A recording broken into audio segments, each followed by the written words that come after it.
Welcome everyone to the first ever episode of Whatever I'm Doing That Day podcast.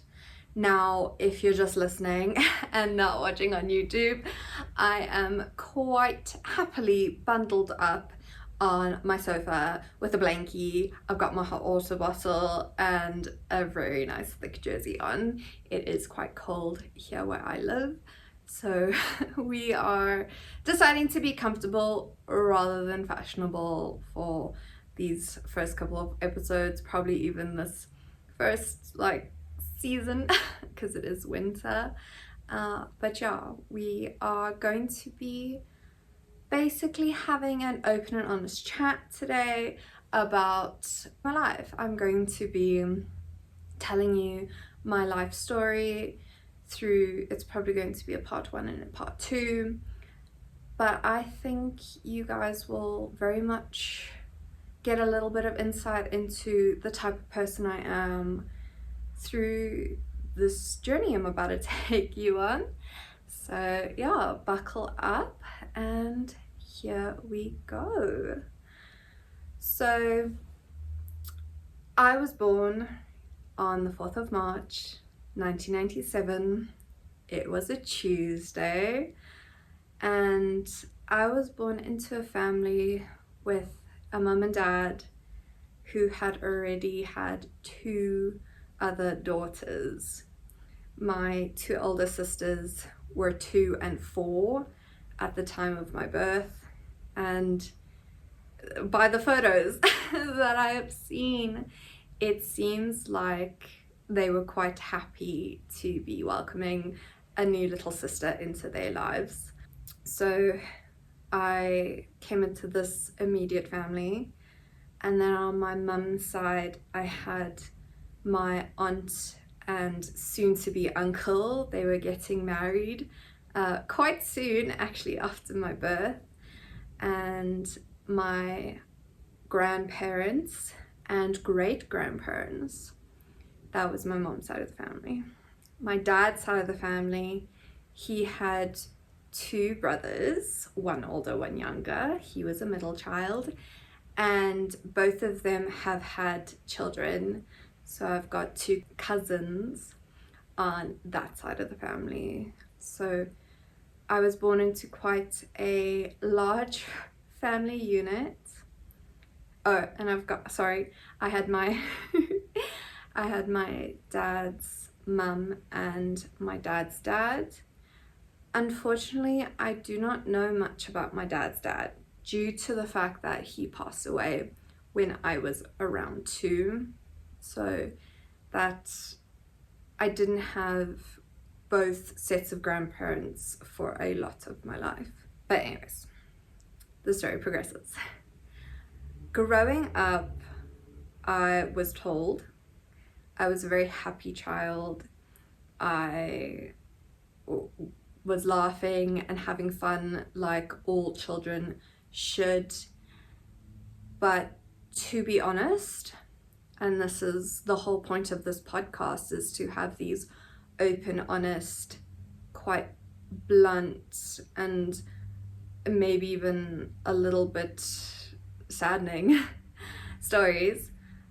I do not remember my childhood at all, and I've been told that this is a trauma response from not wanting to remember. Whether that is true or not, we will never know. When I was 5, my dad moved out of the house, and 8 years of courts and documents and lawyers and everything later, my parents got divorced. I don't know if it was because I was always told that I was daddy's little girl, and then my father left, that was the reason why maybe I didn't want to remember. I've heard both sides of the coin from my 2 parents on what happened, and to be honest, I would actually prefer not to know. And some people might be thinking like, what? You don't want to remember things? You don't want to remember your life? And honestly, I have such a good relationship with both of my parents that if looking back on that time of my life like breaks that, I would honestly prefer not to. I would prefer to have this little bubble of, oh, my childhood was amazing and great and fabulous, and obviously I've heard my elder sisters' sides of the story as well, because they were older and they remember, but it's sort of like you need to take what you want from certain people's stories, because it is, after all said and done, it's perspective and how they saw matters compared to how I see things. And for me, ignorance is bliss in this state. It's not that I'm being delusional, or maybe I am being delusional. It's not that I'm being delusional, it's the fact that me not knowing, or me not wanting to know, isn't going to change anything in the end. I would rather look towards the future and look towards how my relationship with my family is now than think about what it was, because that can't change. The past cannot change. Therefore, if your past doesn't affect you in any way, then I kind of see no point in looking back. The point for me to look back on things is because there's either a problem from the past that needs to be solved, or to reminisce about the happy times, happy memories, looking through photo albums. Those types of things are great when it comes to looking at the past. But I feel like I have no unresolved feelings from not knowing my past, and I think that's fine. I'm happy with that, and it's not affecting anyone else by me not knowing. So I do not know or have any memories from around the age 11 down. My earliest memory, and this could be a figment of my imagination due to the fact that I have a photo of this particular memory, but is of me feeding an ice cream, like a ice cream cone, to my childhood dogs that my mum and dad had. They had a staffy called Harry, and then a Rottie called Steffi. It's quite confusing, but yeah, we always had animals growing up. And then to teach me responsibility and my sister's responsibility, we all got our first individual dogs. So my first dog her name was Ginger. Yes, very original, I named her. She was a brown sort of caramel colored Shih Tzu. My two elder sisters also got Shih Tzus called Bijou and Sasha. Bijou was black, and Bijou means jewels in French, if you don't know where that name came from. So yeah, and then Sasha was like a brown and white Shih Tzu.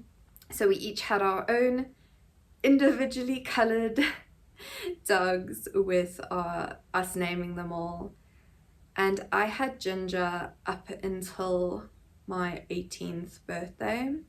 So from when I was around, I want to say 6, I got her, But yeah, she was the the dominant female of the household. No one gave her any shit. But yeah, she was my first pet, and I think she was the animal that made me fall in love with animals. And that led me to wanting to actually be a veterinarian when I was older. It might not be the most original dream to want, but I mean, before that I wanted to be a princess. So, you know, I think trying to reach for being in the medical field, but also having this dream of helping animals and being able to do something that I felt like brought value to not only your life, the lives of animals whom cannot speak for themselves. You know, it felt like the right path for me. But later on during high school, I realized that I just didn't have the academic drive to pursue that. But we'll get to that. So I went to primary school, which ended up being, I was at Rodine. And Rodine, if you do not know where that is, it is a private school here in Johannesburg. I was only there from grade 0 to grade 3. Then when I was, grade 2, and then grade 3, I moved to a remedial school called Bella Vista. Now, this is when we figured out I have dyslexia. I have a learning disability. And it is very prominent and very much a part of my life still today. I can see it in the way my brain functions when I'm writing, when I am trying to play games such as Scrabble. I second guess, is that how that is meant to be spelt? I learn at a slower pace, and my brain basically does not pick up language very well. I have very much a brain that functions very well with numbers, and I got that from my dad. He is a banker. Even though he's retired, he's still a banker. But it was difficult to, I think, come to grasp with the fact that my brain does not work the way other people's brains work, which is not a bad thing. Let me preface that right now. I think due to the fact that I have dyslexia, I have been able to think of the world in a different way and being able to be creative because of it. So it's not the end of the world, and it is something that people can live with and have beautiful, long functioning lives that are not limited by mixing up your B's and D's. Yes, that is the smallest thing that happens to me on a daily is mixing up my letters or misspelling something. And that is where I'm very thankful for technology to be able to actually speak a sentence to my phone and know that it's being spelled correctly, and me having the confidence to then send that message out. I went to a remedial school, and Bella Vista never made me feel any less than a happy, healthy child. They allowed me to think at my own pace and go at my own pace while still pushing me to succeed and to be able to function when I went to high school. Because when you continue through your life, things are just going to be harder. It's not going to get easier. And so they didn't take it easy on you just so that you could stay in basically a stagnant place. They wanted you to be able to move forward. They wanted you to succeed and thrive. So I do appreciate my junior school and how they taught me. It just shows that just because I was at a remedial school doesn't mean that I couldn't go and do the things that I wanted to do later on in life. Case in point, I'm right here. So junior school was lovely and I met some really great people there. However, this is where I saw the start of confidence and confidence issues creeping into the minds of little girls.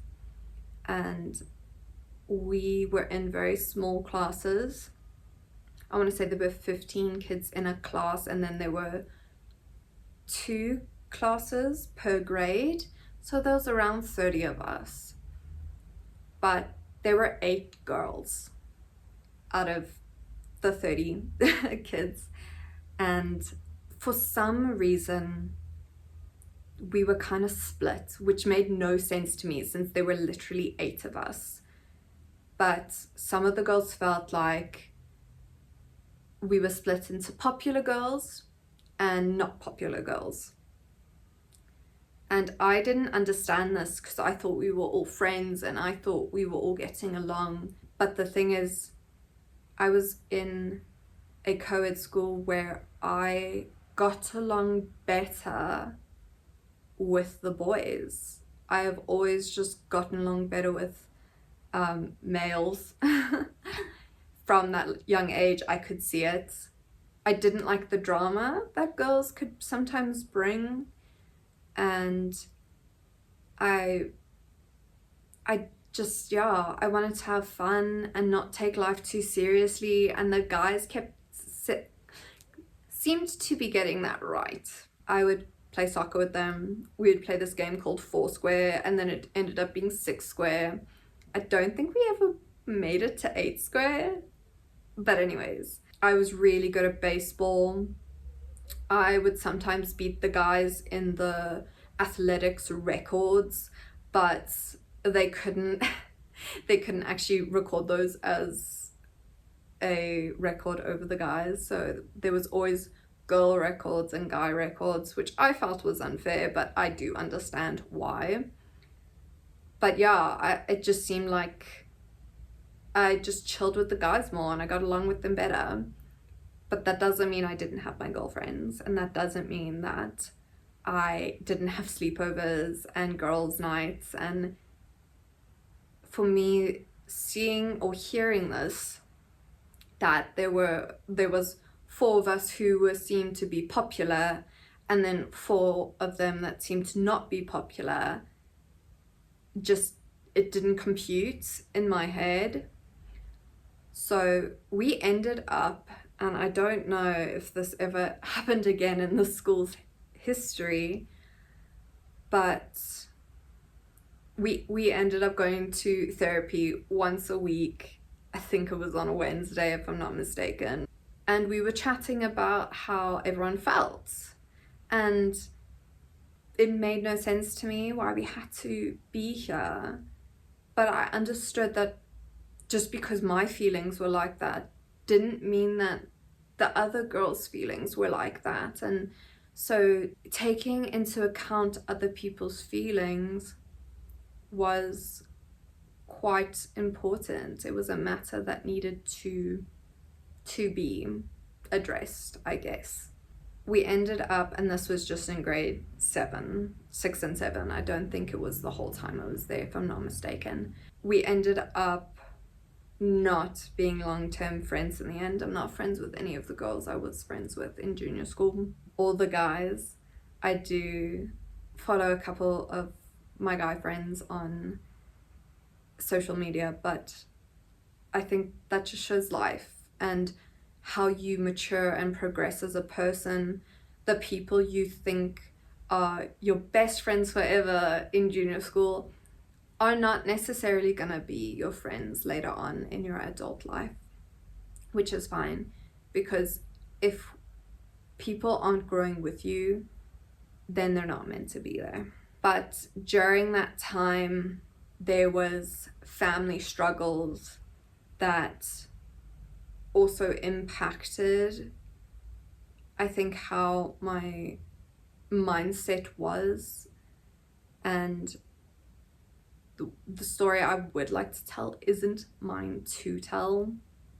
And only if I have my middle sister on this podcast will I speak about it. And I think that's just respectful to her and to my family.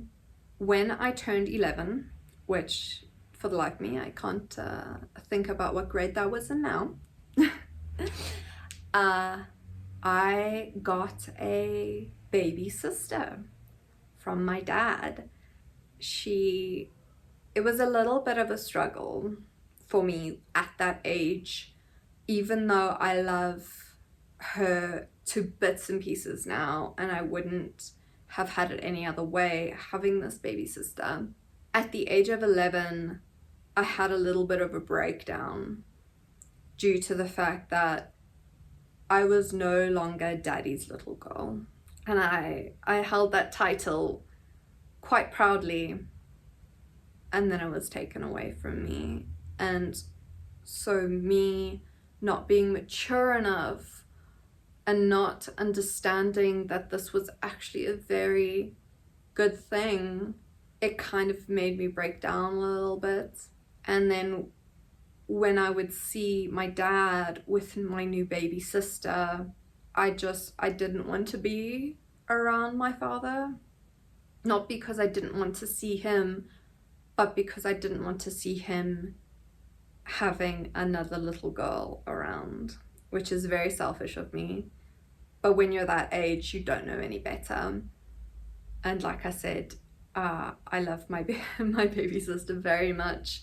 So it's just perspective and time and growth that comes from those things, rather than resenting it or thinking you were stupid to feel those ways, because I wasn't. I was 11 at the time. It wasn't stupid for me to feel that way. But it ended up creating a rift where I did not want to spend time with my dad. And then he stopped asking to spend time with us because we kept on making excuses. We kept on saying no. And for me, it was never the fact that I didn't want to see him.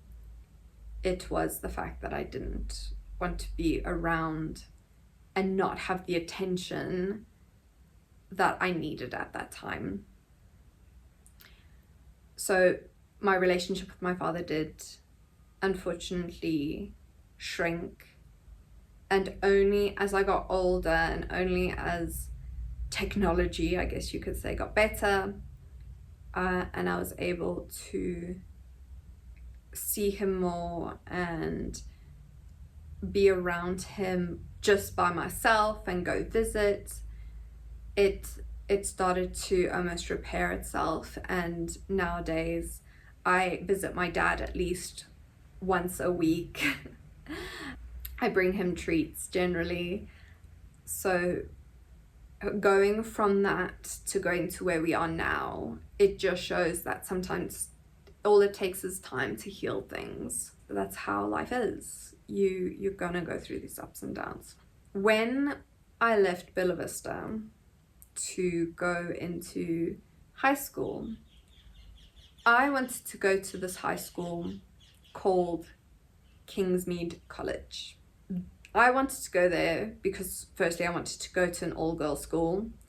You're at that age where hormonally everything is changing. You feel more insecure about yourself. Obviously started your period and you don't want to be going through all that and having guys around. Like, this is the way I was feeling at the time.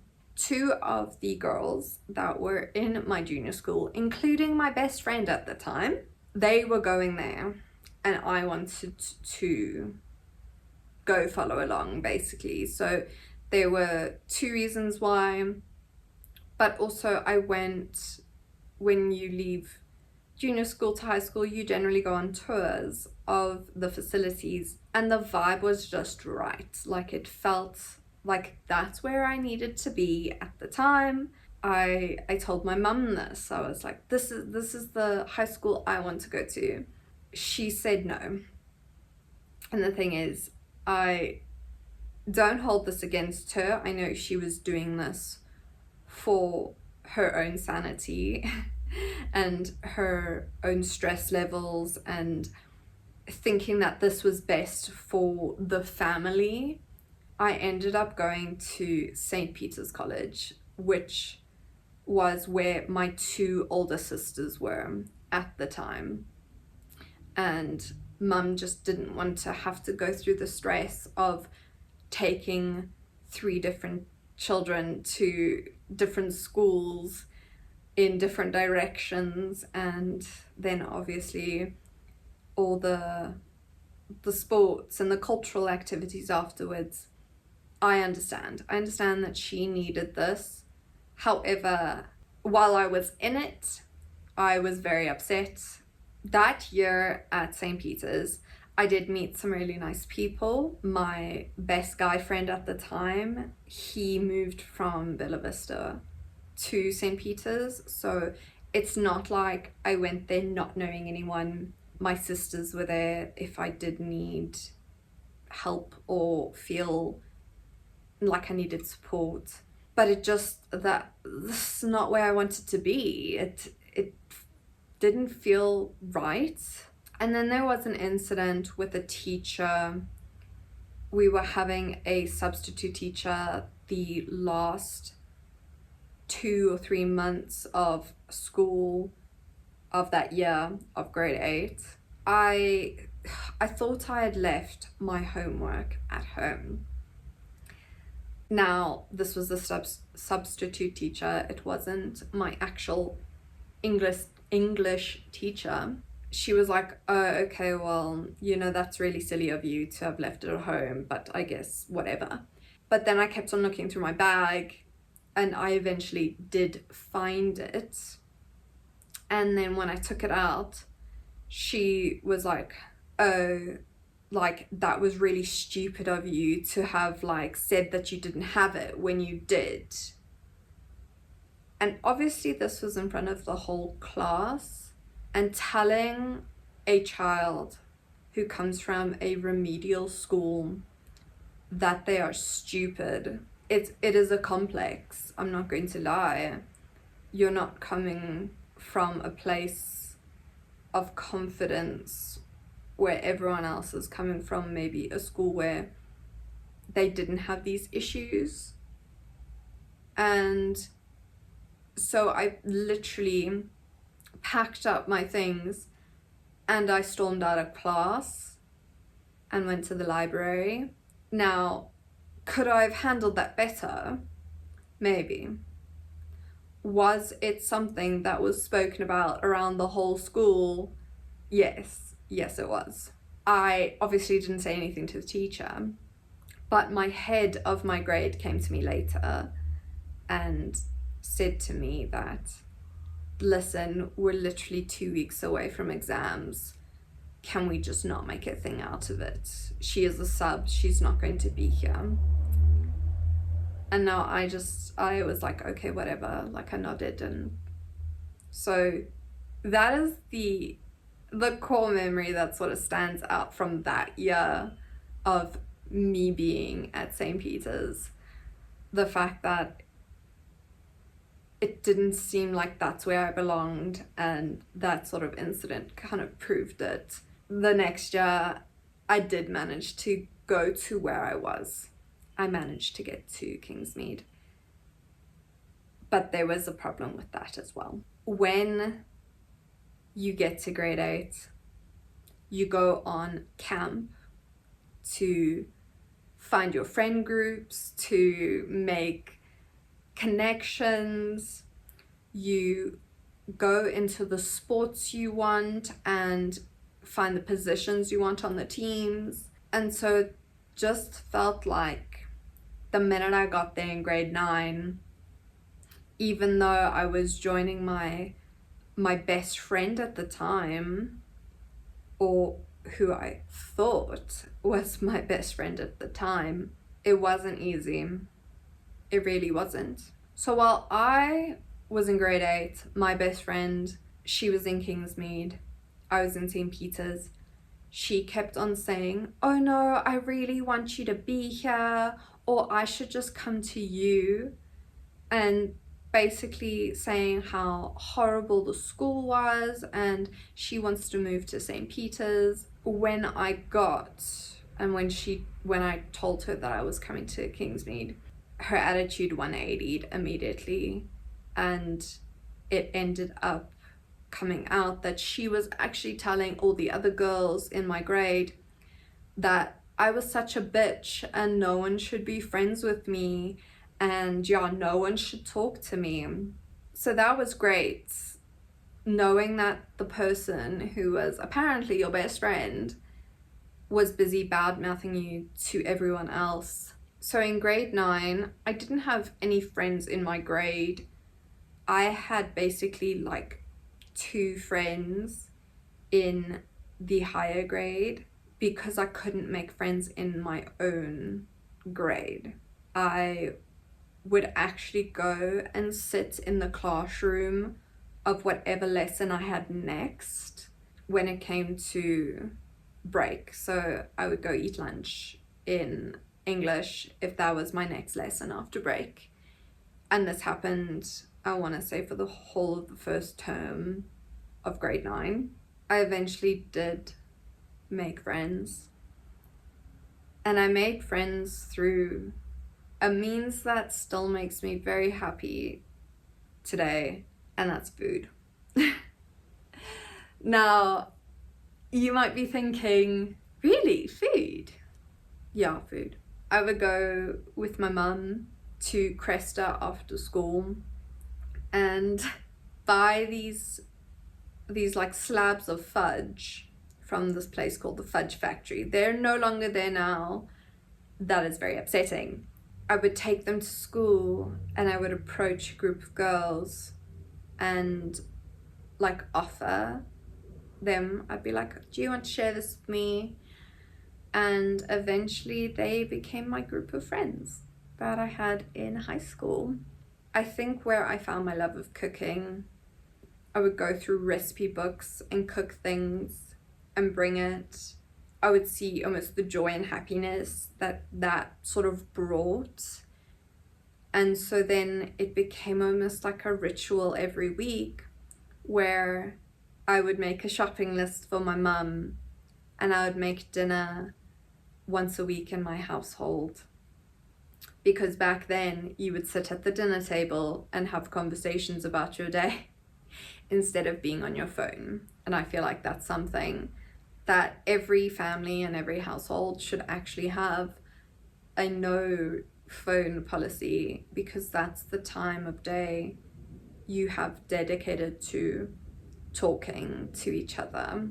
I did this and made friends, but along with making friends, I also had insecurity about myself and my looks and the way I presented who I was. I felt like I wasn't as pretty as my friends, as outgoing, and so I tried to present myself in that manner of being as attractive as possible, but almost in my head, by being attractive, you were sexualizing yourself through tight clothes and push-up bras and lots of makeup and looking older than you were, because we would start having these things called socials where basically we would have the private boys' schools over, or we would go out to events where there was obviously males. It seemed like these girls were very popular with the boys and had a nice group of guy friends, but it also, there was always flirting and there was always talk about like, oh, who do you like? And it does almost bring a complex to the situation. However, it just made me feel not as wanted, I guess you could say.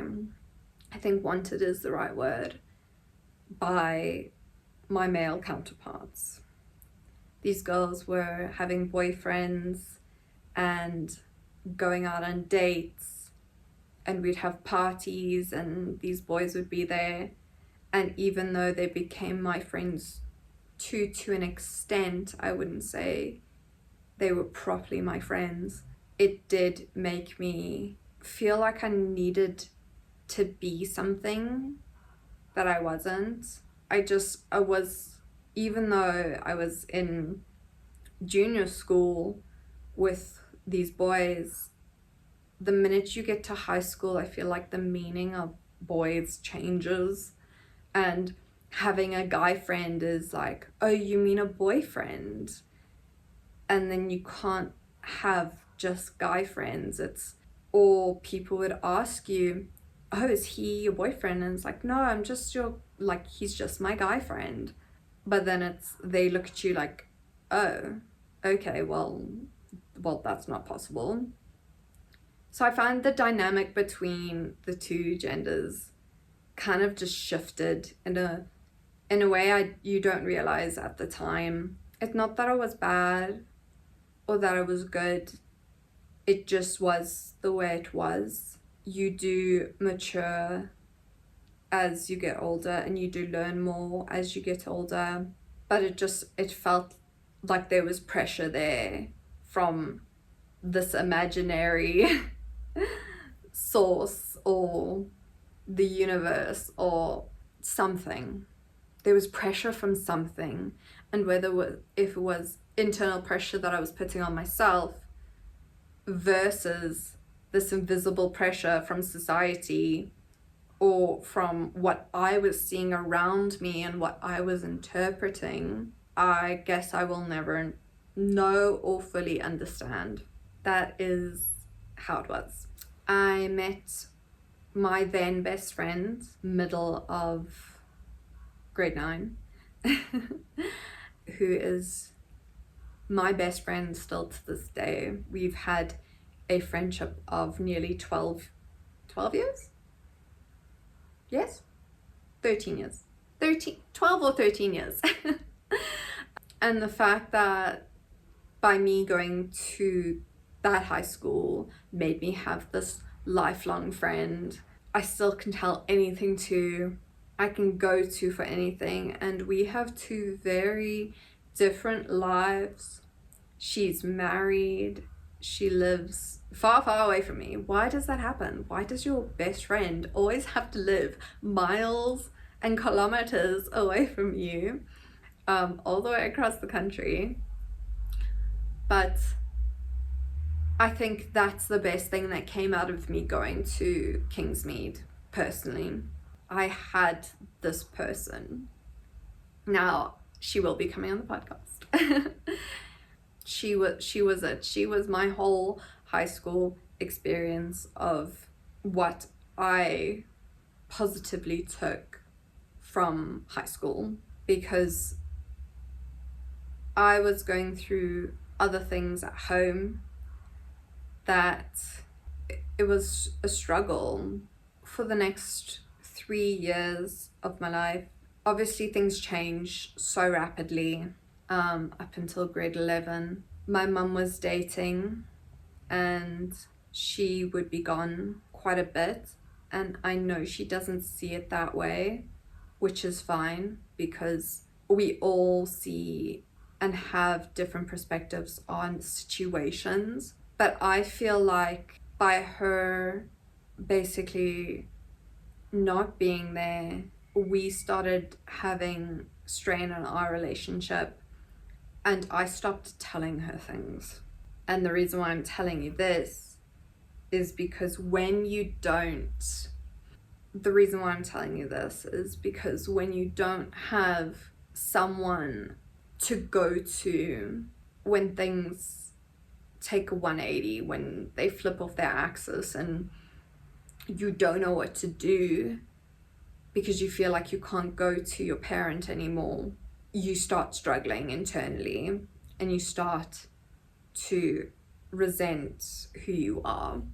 Now, grade 11, my sister had her son and I got a nephew. And so mum was out the house. My sister needed help with her baby and she was going through her own struggles with her partner at the time.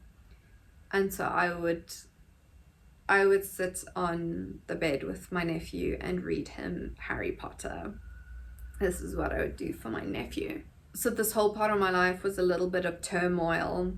When you're meant to, I feel like, have stability, you know, that you're still a child, you're still young, you're still learning, you still need someone to tell you yes and no, to guide you and give you clarity and be able to tell you that that's not right. And I feel like I lost that through my mum dating and being with her partner that she's with now.